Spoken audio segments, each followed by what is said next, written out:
नमस्कार, मैं हूं अफसर कमाल और आप देख रहे हैं न्यूज टाइम्स। देखिए, इस वक्त हम गोपालगंज में हैं और गोपालगंज का ये बैंकुटपुर विधानसभा क्षेत्र का बनौरा गांव है। मैं बता दूं, इस वक्त हमारे साथ सुपर एक्सक्लूसिव में बात करने के लिए बेहद ही खास मेहमान मौजूद हैं।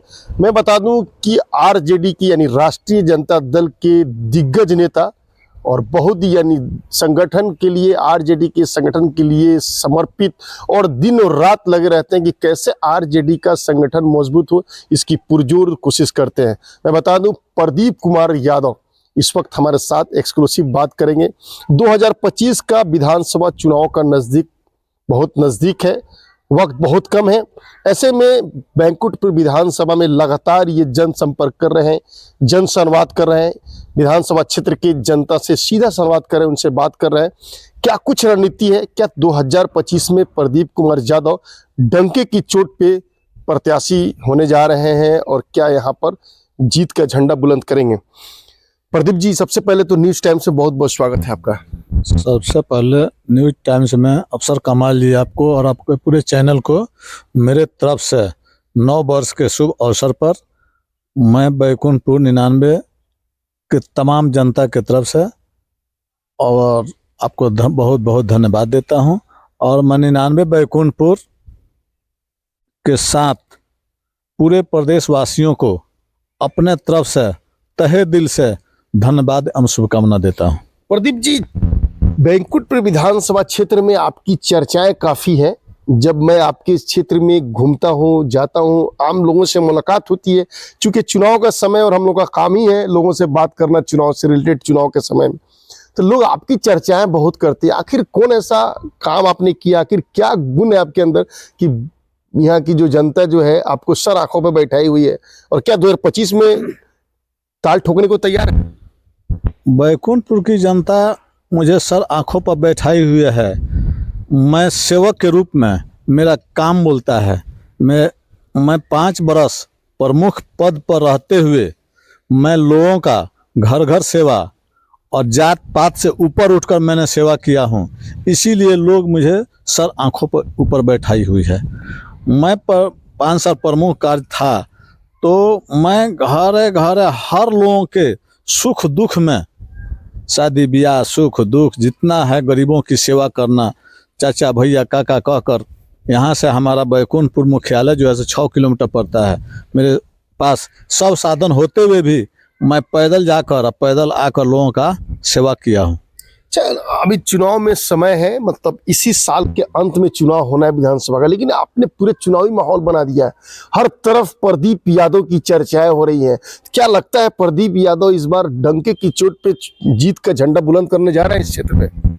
मैं नहीं, मेरा काम बोल रहा है। मैं 42 पंचायत में, मेरे विधानसभा के अंतर्गत 42 पंचायत आता है। मैं सभी जाति धर्म के यहाँ, सभी गरीब की झोपड़ी से लेकर महल तक मैं जाता हूँ। लोग कहते हैं कि आपके जैसा नेता हम लोग आज तक नहीं देखे हैं। आज तक जितने भी तत्कालीन हों, जितने भी प्रतिनिधि हुए हैं, खास खास तबके के लोगों के यहाँ जाते हैं, खास खास अपने लोगों के यहाँ जाते हैं। लेकिन आपके जैसा प्रतिनिधि तो हम लोग देखबे नहीं किए हैं कि हर जाति मजहब के पास आप जाकर सुख दुख में शामिल रहते हैं। आपने क्या ऐसा जादू कर दिया है, क्या आपने ऐसा काम कर दिया है कि सब लोगों के जुबान पर अब की बार प्रदीप कुमार का नारा लग रहा है। यानी बैंकुटपुर विधानसभा इस बार इतिहास रचने जा रहा है और प्रदीप कुमार विधायक बनने जा रहा है, इस बात को मैं मानता हूँ। एकदम डंके की चोट पर मैं ईंट से ईंट बजा दूंगा। प्रदीप कुमार को जिस तरह हौसला और बुलंद मेरे जनता का आशीर्वाद और स्नेह मेरे ऊपर है, तो मुझे कहीं नहीं लगता है कि मुझे किसी से लड़ाई है। क्या लगता है कि बैंकुटपुर विकास के मामले में किस मामले में पीछे रह गया है? कौन सा काम यहाँ पे नहीं होगा? हम किसी पर कमेंट नहीं करेंगे। मैं अपने काम की शैली को, काम की क्रिया को, मैं काम की प्रतिक्रिया जो करते हैं और किए हैं, वो मैं लोगों के पास संदेश अपना पहुंचाने का काम करते हैं। मैं किसी का कमेंट नहीं करता हूं, लेकिन पब्लिक से यही आग्रह करता हूं कि हर किसी को मौका मिलना चाहिए, हर किसी को मौका मिलना चाहिए। गरीब धनिक ऊंच नीच का भेदभावना से हटाकर हर लोगों को मौका, बारी बारी से मौका मिलना चाहिए। एक नहीं कि प्रदीप कुमार केवल अगर विधायक हो गए तो प्रदीप कुमार का बेटा ही होगा, प्रदीप कुमार का पोता ही होगा। मैं एक मौका अपने बैकुंठपुर की जनता से मांगना चाहता हूं, एक मौका मुझे दीजिए सेवा करने के लिए। आप लोगों का सेवा मैं करूंगा। अगर सेवा में पूरा नहीं उतरेगा, खड़े नहीं उतरूंगा, तो मुझे कार्यकलाप के आधार पर मुझे पुनः हटा देने का कोशिश कीजिएगा। मैं अगर देखूंगा कि मुझे कार्यकाल से लोग संतुष्ट नहीं है, तो मैं स्वतः फील्ड में नहीं आऊंगा। देखिए, बहुत बड़ा वादा किया है प्रदीप कुमार यादव ने कि इन्होंने साफ तौर पे बैंकुठपुर की जनता से ये अपील कर रहे हैं मेरे माध्यम से कि एक बार मुझे मौका दीजिए। अगर मैं आपके उम्मीदों पर खरा नहीं उतरता हूं तो मुझे खींचकर अब मेरे पद से हटा दीजिएगा और फिर मैं चुनाव में नहीं आऊंगा, जैसा कि इन्होंने कहा। प्रदीप जी, चुनाव में तो बहुत सारे वादे किए जाते हैं, लेकिन अमूमन नेताओं में एक ये आदत होती है कि लोग जो है चुनाव जीतने के बाद सब अपने वादे को भूल जाते हैं। प्रदीप जी तो ऐसा नहीं करेंगे। मुझे एक छोटा पोस्ट मिला था, मात्र प्रमुख 22 पंचायत का 22 पंचायत का पद मिला था। तो 22 पंचायत में मैंने उस समय 246 रोड अपने से सर्वे करवाकर और 246 रोड को मैंने बीडीसी से पास करवाया और वह लिस्ट को मैंने जिला परिषद से पास करवा कर कोर नेटवर्क में डलवाया। जिस समय उस समय जो है ना 100 रोड उसी समय टेंडर करवा दिया मैंने, और टेंडर करवा दिया। वहीं 246 रोड आज तक जो है पूर्ण नहीं हुआ है। वही 246 रोड का चलते आ रहा है सिलसिला, क्रमवार टेंडर हो और टेंडर करवा दिया। वहीं 246 रोड आज तक जो है पूर्ण नहीं हुआ है। वही 246 रोड का चलते आ रहा है सिलसिला, क्रमवार टेंडर होता है, काम होता है। आज जितने भी विधायक लोग यहाँ पर हैं, सब लोग कहते हैं कि हम एक करवा दिए, हम एक करवा दिए, हम वो करवा दिए। आपको पता होना चाहिए, आप चंपारण से बिलोंग करते हैं, हम जानते हैं कि आप केसरिया क्षेत्र से बिलोंग करते हैं। जो अभी 70 घाट रोड जो बना हुआ है, पुल बना हुआ है, वो मेरा प्रदीप कुमार का देन है। उस समय तत्कालीन आरडी राम ध्यान राम यहाँ नवाड के चेयरमैन थे और रघुवंश बाबू ने बांगरा पुल को पास करवा दिया था। मैंने गया नवाड के चेयरमैन के यहाँ, नवाड के चेयरमैन रामध्यान बाबू बोले, अभी जिंदा है, उनसे जाकर पूछिएगा कि प्रदीप कुमार ने जाकर क्या उनसे रिक्वेस्ट किया। जितना धरना प्रदर्शन लोग हो रहा था, मैंने कहा कि रामध्यान बाबू, आप जब चुनाव लड़ने की आपकी ललक है, एमपी की चुनाव लड़ने जा रहे हैं, तो हमारे यहाँ 70 घाट एगो पुल बनवा दीजिए समानांतर डुमरिया की तरह। तो रामध्यान बाबू ने बोला कि 50 किलोमीटर के दायरा में आएगा तो मैं पुल को स्वतः बनवा दूंगा, इसलिए मुझे एमपी का चुनाव लड़ना है। तो मैंने जितने भी सर्वे करने वाले लोग आए, आरसीडी के लोग आए, आरडब्ल्यूडी के लोग आए, तो मैं डुमरिया से मोहम्मदपुर ले जाता था और मोहम्मदपुर से राजेपट्टी ले जाता था और राजेपट्टी से सीध 70 घाट लेकर जाता था। और मैंने कहा कि 70 घाट छपरा रोड जो है उसमें 90 फीट का रोड है, कहीं आपको इंक्रोचमेंट नहीं करना पड़ेगा, वह रोड और पुल आसानी से आपका बन जाएगा। वो बोले थे कि ठीक है, आप जो कह रहे हैं इसमें सरकार का कॉस्ट भी कम लगेगा और मैं बनवा देता हूं। तो बांगरा घाट के पहले 70 घाट बना, लेकिन उस समय इंजीनियर लोगों का दोष था कि उसमें अप्रोच रोड में पुलिया लोग नहीं दिया, जिसके वजह से वह ध्वस्त हो गया, कट गया बाढ़ में 2020 में। अच्छा प्रदीप जी, सुनिए,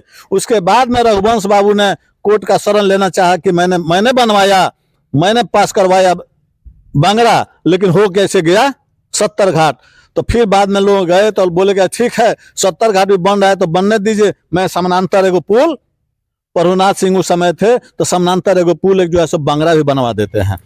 अच्छा प्रदीप जी, आप तो लगातार जो है क्षेत्र में घूम ही रहे हैं, सालों साल से आप लगातार क्षेत्र में बने हुए हैं। एज ए प्रमुख आपने कहीं ना कहीं बेहतरीन काम किया है, जिसका नतीजा है कि लोग आपके नाम का माला जप रहे हैं। प्रदीप जी, क्या लालू जी से मुलाकात होती है, शीर्ष नेतृत्व से मुलाकात होती है, कुछ आश्वासन मिला है टिकट को लेकर? शीर्ष नेतृत्व ने, मेरा परिवार 1962 से चुनाव लड़ा है, 62 में लड़ा, 72 में लड़ा, लेकिन परिवार का मेरा चूक है, भूल है कि लगातार उन्होंने चुनाव नहीं लड़ा, छोड़ बढ़ कर लो चुनाव लड़ा, बीच में गैपिंग लो कर दिया। तो लालू जी पिछले बार में मुझे बुलाकर कहा कि आप इस बार चुनाव छोड़ दीजिए अगला बार में आप चुनाव लड़िएगा, मैं लालू जी के पास बराबर जाते हैं, मेरे शीर्ष नेता हैं, मेरे आदरणीय गर्जीवन हैं, उनका आदेश का मैंने पालन किया कि मैंने चुनाव नहीं लड़ा। उसके बाद मैं बारंबार जाता हूं, कहता हूं कि चाचा मुझे एक बार मौका दीजिए, और मैं डंके के चोट पर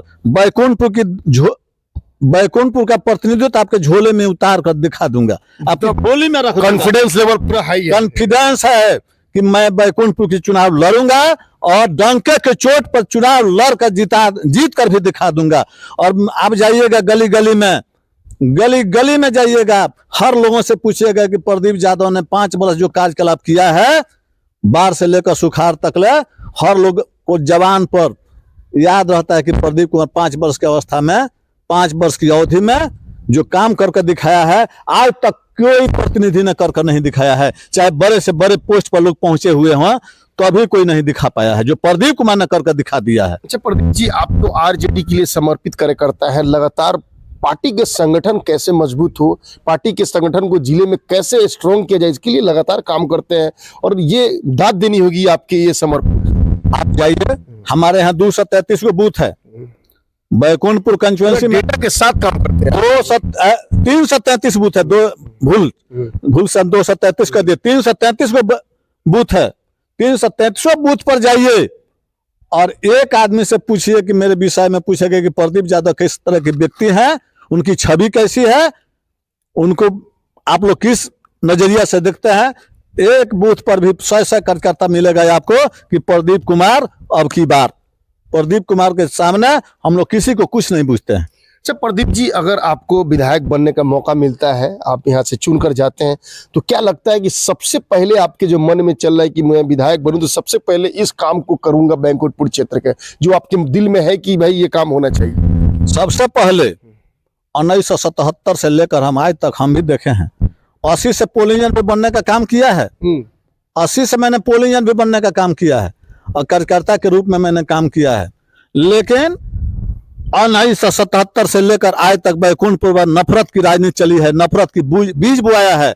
उस बीज को मैं समाप्त करना चाहता हूं, नफरत की दुनिया में मोहब्बत की बाजार लगाना चाहता हूं। ये तो बहुत बड़ी बात कहा आपने। देखिए, इन्होंने साफ तौर पे कहा है कि बैंकुठपुर विधानसभा क्षेत्र में एक कमी है जहां आपसी सौहार्द मतलब नफरत का मामला रहता है दो पक्षों के बीच, उसको समाप्त करेंगे। ये बहुत बड़ी प्राथमिकता है। जात पात ऊंच नीच से भावना से ऊपर उठकर जब तक हम नहीं उठेंगे, जब तक जात पात की बू को समाप्त नहीं करेंगे तब तक विकास नहीं हो सकता है। जब तक जात पात का बू समाप्त हो गए, विकास स्वतः पटरी पर दौड़ने लगेगी। और उसके पीछे पीछे हर लोगों के यहाँ जाएंगे, हर लोगों के से पूछेंगे ये काम क्या है, कौन सी काम अधूरा रह गया है, उस अधूरे काम को, लोगों के सपना को पूरा करने का काम हम करेंगे।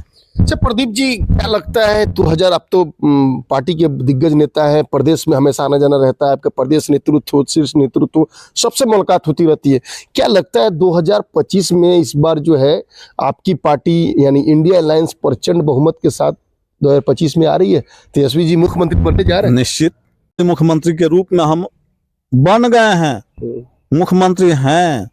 आप जाइएगा, 243 विधायक लोग हैं ना, आप किसी विधायक के पास जाकर बैठिएगा पक्ष या विपक्ष होकर कि प्रदीप यादव किस चिड़िया का नाम है, किस व्यक्ति का नाम है, तो सब विधायक लोग कहेंगे कि प्रदीप यादव। पता है, मैं तो आपके सब विधायक लोग हारे हों चाहे जीते हों, सारे विधायक और एमपी लोग कहेंगे कि प्रदीप यादव कोई सब व्यक्ति है। सभ्यता का भरसक मैं कोशिश करता हूं कि सभ्यता को अपने दाग नहीं लगने दूं, सभ्यता को अपने कहीं बदबू नहीं आने दूं। मैं जो हूं वहीं कर कल दिखाऊंगा। तो 2025 में मैं मान लूं कि डंके की चोट पे प्रदीप कुमार यादव ताल ठोकने को तैयार है और गोपालगंज की इस बैंकुठपुर विधानसभा को जीत कर तेजस्वी की चोटी में जा रहे हैं। मेरे लोग कहता है ना, कसम उस तरह की मैं कर रहा हूं 1000%। अगर मुझ में कहीं दोष होगा तो भी प्रदीप कुमार बैकुंठपुर में ताल नहीं ठोकेगा। पिछला बार तत्कालीन मुख्यमंत्री हमारे गर्जीवन राष्ट्रीय अध्यक्ष लालू यादव ने मुझे मना करने के बावजूद मैं माना हूं। उसके बाद उसी समय मैंने कह दिया था कि चाचा अब की बार आप रोक देते हैं, इसके बाद मैं नहीं मानूंगा। चुनाव लड़ना है, चुनाव हम हर हालत में लड़ूंगा, हर हालत में लड़ेंगे। पिछला बार में भी मैं रांची जाकर उनसे बोला था कि चाचा पिछला बार में तो हम रोक दिए थे, अब की हम चुनाव लड़ूंगा, हर हालत में लड़ूंगा। तो चाचा हमसे आश्वासन दिए, बोले कि ठीक है जाइए तैयारी कीजिए, आप चुनाव लड़िएगा। गर्जीवन के यहाँ अध्यक्ष जी के यहाँ मैं अपनी व्यथा और मैं अपनी याचना प्रस्तुत कर दिया हूँ। वो जाने कि हमको चुनाव ये उनके ऊपर डिपेंड करता है, ये उनके ऊपर डिपेंड करता है कि हमको चुनाव किस रूप में लड़ाएंगे। आरजेडी के लिए आप पूरा समर्पित कर दिया, समर्पित है अपने तन मन धन से, आज तक आरजेडी में हैं और रहेंगे और थे भी। मैं किसी की तरह कहीं इधर उधर हम गए नहीं हैं। बड़े बड़े लोगों को आप देखे होंगे कि कभी कोई इस पार्टी में, कभी उस पार्टी में, कभी उस पार्टी में। मैं प्रदीप कुमार यादव कहीं किसी की पार्टी में नहीं गया। प्रदीप कुमार हमको एक बार पीके, आज जो पीके जो झंडा लेकर घूम रहे हैं, जात पात की राजनीति कर रहे हैं कि हम यादव को टिकट देंगे और मोहम्मदन को टिकट देंगे, तो पीके हमसे बात किए कि आपकी तो चर्चा हमेशा गली गली में हो रही है, आप हमारे पार्टी में आ जाइए ना।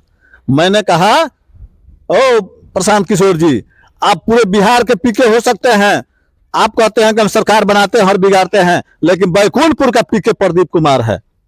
बैकुंठपुर का पीके प्रदीप कुमार है। प्रदीप कुमार जो कहता है वही करता है। बैकुंठपुर के धरती पर प्रदीप कुमार का जलवा चलता है। अच्छा, और हम जहाँ है वही रहेंगे, हम जहाँ है वही रहेंगे। वो मेरा अलग का मान जाने कि हमको किस रूप में चुनाव लड़ाएंगे। यानी लालू जी तेजस्वी जी ऊपर आपने छोड़ दिया है, उनके ऊपर डिपेंड है कि आपको उनके ऊपर डिपेंड है कि हमको किस रूप में लड़ाएंगे। लेकिन हमको पूर्ण भरोसा, आशा नहीं पूर्ण भरोसा है, विश्वास है कि उनको टिकट चाहिए, टिकट देंगे। अगर सीट चाहिए तो प्रदीप कुमार चाहिए, पर अगर टिकट नहीं देंगे तो वो अपना समझें, लेकिन हम उन पर पूर्ण समर्पित हैं। यानी आपने पूरा वो उनके ऊपर ये डिपेंड छोड़ दिया, ये बात छोड़ दिया है कि उनको अगर सीट चाहिए तो प्रदीप कुमार जी को टिकट देंगे। यानी आपको पूरा भरोसा है कि आपको सिंबल मिलेगा, आप चुनाव निकल। हम ओवर कॉन्फिडेंस में हैं, हम ओवर कॉन्फिडेंस में हैं। जिस तरह हम पब्लिक का मुझे ओवर कॉन्फिडेंस, मुझे आशीर्वाद मिला है, मुझे भी भरोसा है कि उन लोगों का आशीर्वाद मेरे ऊपर रहेगा। और मैं ओवर कॉन्फिडेंस में हूं कि उन लोगों की सरकार बनानी है। सरकार बनानी है तो प्रदीप कुमार चाहिए। यानी आपको पूर्ण विश्वास है कि लालू जी और तेजस्वी जी आपको, आपके ऊपर भरोसा करेंगे, आपको आशीर्वाद देंगे और आपको टिकट देंगे। बिल्कुल 1000%, 1000% हम भरोसा करते हैं। हम भरोसा पर ही, ऊपर वाले पर हम छोड़ दिए हैं। जय प्रदीप जी, मैं चाहूंगा कि मेरे माध्यम से बैकुंठपुर की जनता से क्या अपील करना चाहेंगे, उन्हें क्या संदेश देना चाहेंगे? बैकुंठपुर की जनता से मैं यही अपील करूंगा कि बहुत देखा नफरत की राजनीति, नफरत की राजनीति को आप लोग भाई मिटा दीजिए। नफरत की राजनीति में यहाँ पर कितने लोगों की जान गई और आई, कितने लोग कार्यकर्ता लोग आपस में मरते हैं। प्रदीप कुमार के लिए मरते हैं तो अमुक आदमी के लिए मरते हैं। आप लोग मरना छोड़ दीजिए, कटना छोड़ दीजिए, नफरत की राजनीति छोड़ दीजिए, मोहब्बत की राजनीति कीजिए। और प्रदीप कुमार अगर अच्छे लगे, प्रदीप कुमार को आप लोग सोचिए समझिए कि सब लोगों के साथ, सब जाति भावना के साथ मिलकर अगर रहते हैं तो उनको बुलाइए और वोट दीजिए। आप लोग देखे हैं कि हमारे यहाँ प्रमुख बनने में बड़े बड़े मठाधीश लोग, सारे लोग हमको विरोध किए, लेकिन हमारे दरवाजे पर बैकवर्ड फॉरवर्ड, ऊंच नीच, जाति पात से छोड़कर सभी लोग हमारे दरवाजे पर आए और हमको बोले कि आपको हम लोग निस्वार्थ हम लोग वोट देते हैं। और सभी लोग हमको वोट दिए और निर्विरोध के रूप में हम 5 साल काम किए। सभी लोगों के दरवाजे पर जाकर मैं एक कप चाय पीने का काम किया है। उसी तरह वो लोग चाहते हैं कि ऐसा ही प्रतिनिधित्व करने वाला आदमी चाहिए हम लोगों को। बहुत देखा दुनिया, लेकिन आपके जैसा आदमी नहीं देखा। बहुत बहुत शुक्रिया हमारे साथ बात करने के लिए। जैसा कि देख रहे थे कि इस वक्त मैं गोपालगंज के बैकुंठपुर में हूं और बैकुंठपुर से विधानसभा की तैयारी कर रहे हैं 2025 में ताल ठोकने को तैयार राजद के दिग्गज नेता, ऊर्जावान नेता, कर्मठ और जुझारू नेता प्रदीप कुमार यादव से बात हो रही थी। इन्होंने साफ तौर पे कहा है कि मैं चुनाव लड़ूंगा, चूंकि इनके नेता राष्ट्रीय अध्यक्ष लालू जी और तेजस्वी यादव ने इन्हें आश्वासन दिया है और इन्हें पूरा भरोसा है कि इन पर इस बार पार्टी जो है और वो शीर्ष नेतृत्व यानी लालू जी और तेजस्वी जी इन पे भरोसा करेंगे और इनको टिकट देंगे। और इन्होंने साफ तौर पे कहा है यहाँ के जनता से, बैकुंठपुर के महान वोटरों से ये अपील किया है कि आप मुझ पे एक बार भरोसा कीजिए, एक बार मौका दीजिए। अगर मैं आपकी उम्मीदों पर खरा नहीं उतरूंगा तो फिर मुझे आप दोबारा मौका नहीं देंगे। इस तरह की तमाम इंटरव्यू और खबर को देखने के लिए मेरे चैनल को सब्सक्राइब कीजिए। नमस्कार।